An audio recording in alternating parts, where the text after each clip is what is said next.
Bueno, chicos, habiendo hecho ese pequeño paréntesis, vamos a continuar con los temas que nos ocupan, que son los temas respectivos a los últimos movimientos bélicos que vamos a estudiar. Ya nomás nos faltan 3 movimientos bélicos y creo que los podemos hacer un poquito más rápidos porque, si bien son muy importantes, son más fáciles de explicar. Permítanme hablarles de la Revolución Cubana. Resulta que en Cuba hubo también una ocupación colonial, pero no fue una ocupación colonial que se mantuviera fija como pasaba en muchos otros países, sino que a Cuba se la andaban cambiando de manos. ¿Por qué? Pues porque Cuba era un país clave, tiene una posición en las islas del Caribe que permite que haya grandes movimientos y extracción de recursos naturales. Entonces, literalmente, Cuba poseía una posición clave en el mar Caribe y una conexión entre Europa y América.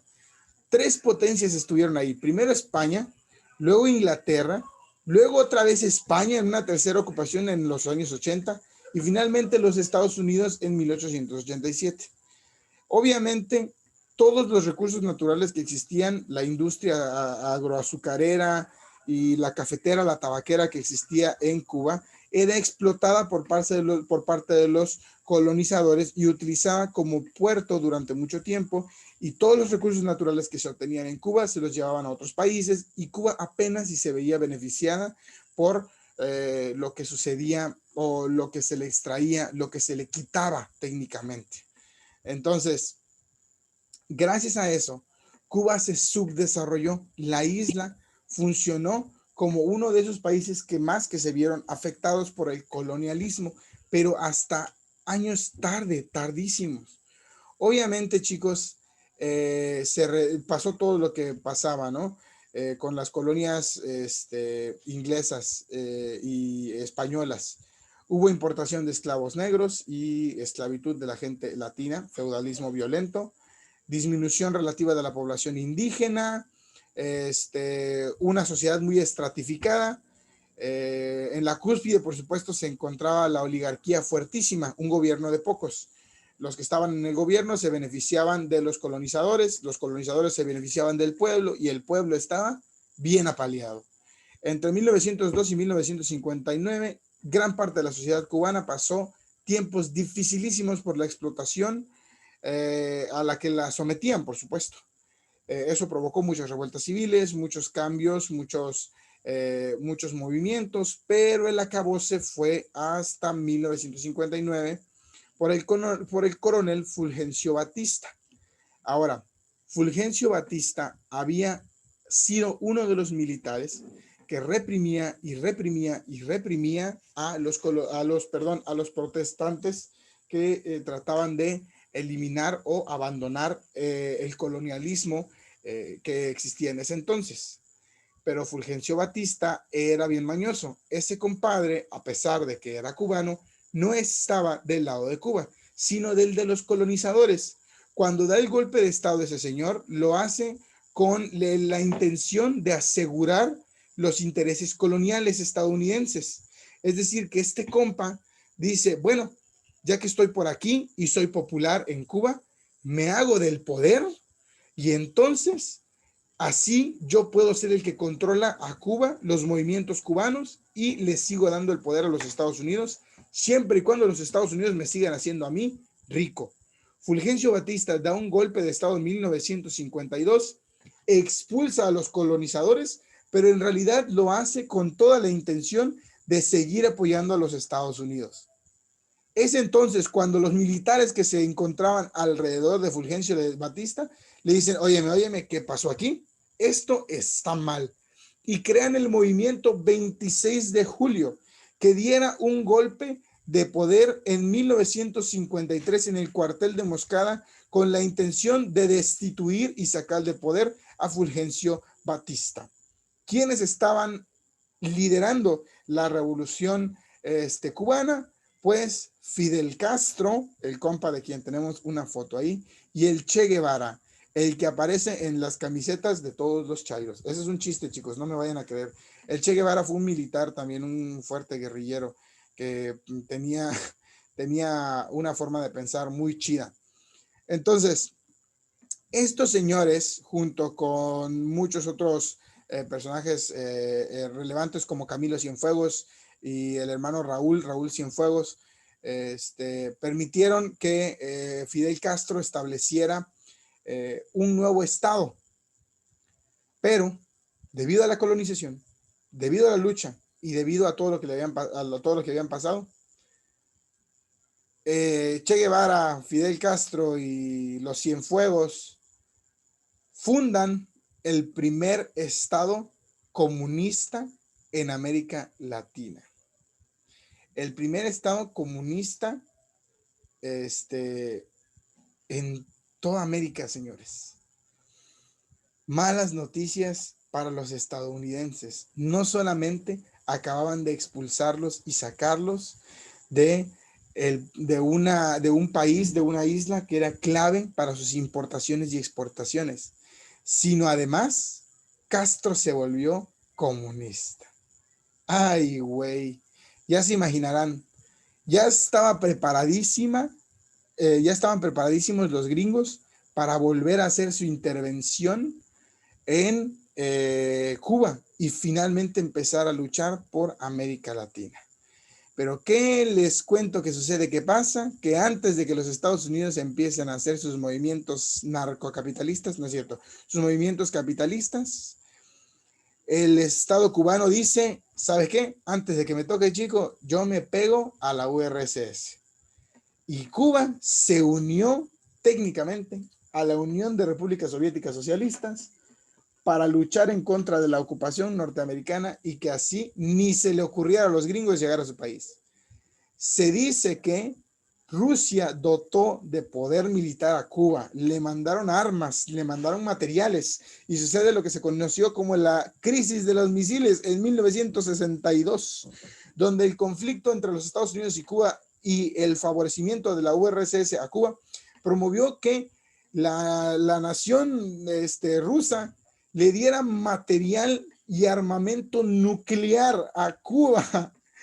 Y por eso se le llamó la crisis de los misiles, porque los norteamericanos estaban con el miedo de que Cuba les estuviera armando sus misiles nucleares para que se armara el desastre en cualquier momento. Y los gringos ya estaban, mira, con el dedo en el botón nuclear, a punto de bombardear Cuba, sabiendo que Cuba le podría devolver los bombardeos y que se iba a desatar la Tercera Guerra Mundial.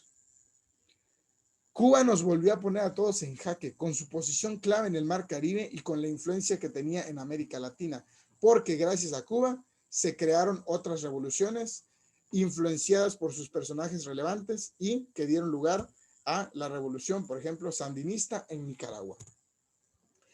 Nicaragua, a diferencia de otros países que también fueron colonizados, había sido muy independiente desde años previos, al igual que nuestro país. Nicaragua es un país centroamericano del que sabemos muy poco quizás. Por supuesto, heredó la colonización europea igual subdesarrollada, atrasada en aspectos tanto sociales como culturales y económicos. Ahora, todas las invasiones que habían sufrido fueron el resultado de un gobierno opresivo y violento. En 1909 y 1933, Nicaragua se encontraba en una dictadura militar que tenía un sistema autoritario, un reparto muy desigual entre las riquezas y una complicidad evidente por parte de la oligarquía, es decir, las élites, los que estaban en el poder, controlaban todo el país. Así surgieron los que se conocieron como la familia Somoza, la dictadura militar Somoza, que fue en realidad una familia que se heredó el poder técnicamente como si fuera un imperio, como si fuera un reyes y reinas, casi como una dinastía, y gobernaron violentamente el país entre 1934 y 1979, o sea, fueron varios años. Pero bueno, para 1926 surge la primera revolución y surge un héroe, que se llamaba Augusto Sandino, un señor que era como el nicaragüeño promedio, tenía su trajecito de nicaragüeño, era un indígena, pero era un luchador. y ese señor se pronunció en contra del gobierno autoritario y lucharon para derrocar el gobierno autoritario, pero el resultado de la lucha de Sandino fue la dictadura Somoza. La dictadura Somoza, que en un principio parecía ser lo que necesitaba el país y que acabó siendo una dictadura violenta y autoritaria que no mejoró el estado de vida de los nicaragüeños. Como respuesta de la larga dictadura de los militares, en 1961 se forma el Frente Sandinista de Liberación Nacional, o FSLN, el cual pueden encontrar aquí. Carlos Fonseca fundó el Frente Sandinista para la Liberación Nacional en 1961. Fonseca es este señor de lentes que se encuentra a la derecha. Este compa era un maestro, no era un militar, no era un guerrero, era un maestro. Y los sandinistas lucharon y pelearon para que al final, en julio de 1979, tomaran el poder y derrocaran a el gobierno Somoza, a la dictadura militar, para hacerse ellos mismos del poder. Pero el cuento no acabó ahí. Como los sandinistas se parecían mucho a los comunistas y a los soviéticos, Nicaragua se consolidó como un estado socialista. Es decir, se unió a Cuba y a Rusia en sus formas y ideologías políticas soviéticas. Por supuesto que los Estados Unidos, otra vez, se chiviaron con Nicaragua y le dijeron, ¿cómo va a ser que te vas a volver comunista? ¿Cómo va a ser que te vas a volver como Cuba? ¿Quieres problemas? Te hacemos problemas. Pero seamos sinceros, los Estados Unidos ya estaban metidos en Vietnam, ya estaban metidos en Cuba, ya estaban en problemas con medio mundo. Y dijeron, bueno, no podemos meternos a Centroamérica. Centroamérica, para empezar, son pobres, no nos van a hacer nada, en primer lugar. Y en segundo lugar, pues, lo que vamos a hacer es bloquearlos. Y se generó la guerra sucia, la guerra de baja intensidad, una estrategia que tenía sus bases en sabotear y lastimar a los nicaragüeños de forma económica y política. Es decir, que si te llevabas con Nicaragua, no te llevabas con los Estados Unidos. Estados Unidos andaba como ese niño chillón, como aquí con el Chavo del Ocho, que, pues no juegas conmigo, pues esta es mi pelota. Y el que no quiera jugar conmigo, que se vaya, no le toca pelota. El que sí, sí, pero el que no, que se vaya con Nicaragua. Obviamente todo el mundo prefería ser amigo de los Estados Unidos antes que de Nicaragua y por lo tanto los Estados Unidos promovieron una guerra de baja intensidad que fue una agresión que se expresaba en el frente económico. Le cancelaron préstamos, le hicieron fuertes créditos, le cobraron restos de intereses. Los Estados Unidos acusaron a los sandinistas de fomentar inestabilidad regional para el financiamiento con el financiamiento de guerrillas en América Central. Entonces le dijo a América Central y América del Norte, más les vale que ni se les ocurra volverse sandinistas. Y los gringos estuvieron interviniendo en Centroamérica de forma económica. Entonces, ¿qué pasó? México, Colombia, Panamá, Venezuela, Costa Rica y todos los países que estaban alrededor de Nicaragua estaban así como de que, güey, por favor, arreglen sus problemas con los Estados Unidos antes de que los gringos nos arrasen, nos van a pisotear. Y entonces se creó el grupo Contadora, que tenía la iniciativa de Colombia, México, Panamá y Venezuela, y muchos otros países que se unieron posteriormente, países latinoamericanos, que en 1986 dijeron, güey, ya vamos a llevarnos con los Estados Unidos. Ya vieron lo que le hizo a Vietnam. No queremos que nos haga lo mismo. Vamos a solucionar los problemas. Por supuesto, chicos, que estamos hablando de que había revoluciones en todos lados. Recuerden que para estas fechas Angola andaba en problemas, Sudáfrica andaba en problemas, China andaba en problemas, todo el mundo andaba luchando y entonces la crisis de los misiles, los problemas, el desastre, las guerrillas interamericanas, el alcance nicaragüense, ya todo estaba yéndose por un tubo, pero se desmantela la URSS, se acaba la Guerra Fría y se pacifica el relajo. Cuba y Nicaragua dejan de ser focos de atención para los Estados Unidos. Porque como la URSS se fue por un tubo, los gringos dijeron, pues sin los rusos, estos países piteros no nos van a hacer nada. Y nos dejaron en paz. Por último, y por el último país del que vamos a hablar es de Egipto. Señores, me encanta hablar de esto. ¿Por qué? Porque Egipto fue el único país que, mientras todo el mundo lidiaba problemas ideológicos, Egipto libraba una guerra santa. Egipto se encuentra situado en el norte de África. Su importancia geopolítica, es decir, la razón por la que todo el mundo quiere ser compa de Egipto, es por el canal de Suez. Un canal que tiene minas, recursos naturales y un montón de cosas en medio de un desierto que está de la fregada y en medio de países que tienden a ser un poquito menos, que tienen muy poquitos recursos naturales, ¿no? Entonces, otra característica de Egipto, aparte de su valiosidad, aparte de su valor por el canal de Suez, es que son islámicos. Para quienes no saben qué es el Islam es una religión monoteísta, semi-abrámica, que tiene los mismos orígenes que el cristianismo y que los judíos, que creen en un solo Dios, que se llama Alá, y Mahoma, su único profeta y protector. Por supuesto que al ser Egipto un país altamente islámico y altamente religioso, se empiezan a crear problemas. Egipto genera su propio nacionalismo religioso, nacionalismo musulmán, un nacionalismo que no se basaba en la cultura, ni en el territorio, ni en la ciudadanía egipcia, sino en si eran o no eran musulmanes. Si eras islámico, todo bien, pero si no, no. El nacionalismo musulmán se presentó en muchos países del mundo árabe. Egipto, como Sudáfrica, fue un protectorado, como una colonia, pero no precisamente una colonia, tenían derechos. Ahora, sin embargo, los egipcios renunciaron al protectorado en 1922 y le cedieron muchas de las concesiones a Egipcio por parte de los británicos. Los británicos dijeron, bueno, ya que nos vamos, se quedan con los recursos naturales y ya no nos vamos a llevar con ustedes. Así que como ya no nos vamos a llevar con ustedes, ustedes son libres de hacer lo que quieran con su poder y con su territorio.